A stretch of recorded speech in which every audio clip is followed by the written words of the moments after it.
When the Wright brothers and other 5 pioneers were working on plane prototypes, most people thought, these guys just want to kill themselves in a fancy way. Ideas that leapfrog humanity are hard to accept in the beginning, because change is spooky. However, at this challenging point in human evolution, we can't afford to wet our pants. So fasten your seatbelt and open your mind.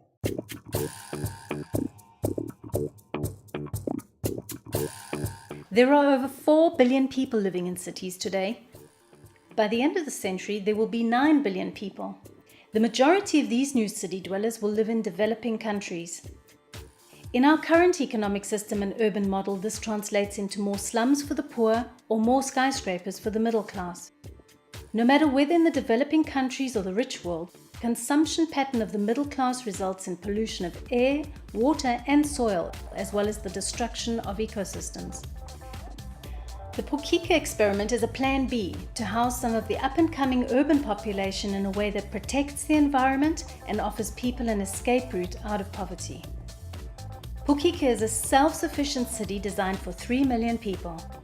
Built from scratch, the city requires some external materials and machinery to build the initial infrastructure.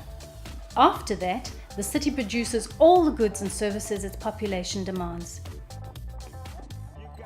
Pukika is designed from the ground up to be self-sufficient, so it packs some clever green tech and amazing techniques from the past.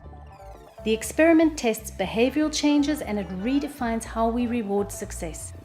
The result is a development model like nothing you've seen before. Bye-bye to the urban model designed for the car. Welcome a city that is part of the ecosystem and designed for the people. Its multi-dimensional monetary system is pegged to the human and natural resources present in the ecosystem, not the print button of central banks. Shifting the goal from economic growth to ecosystem equilibrium, Pukika's economic model is designed to close the income and gender gap, offering everyone a decent lifestyle. Its hands-on education system is not just accessible to everyone, you get paid to continue studying. A simplified governance system reduces the corruption and lack of implementation that plagues developing countries. Sports, yoga, meditation and healthy food are ingrained in the universal healthcare system. Look, if we focus only on finding solutions for existing cities, it means we're going to be putting all our efforts into making sure that cities in the developing world will double in size in a sustainable way.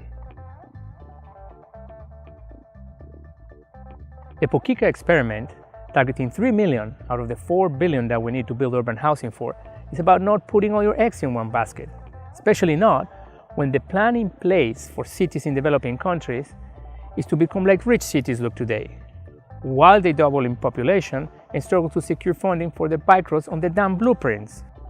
If the Pukika development model works and is replicated elsewhere, we'd be having a tremendous impact on ecosystems across the world and on the lives of millions or billions of people in the developing world.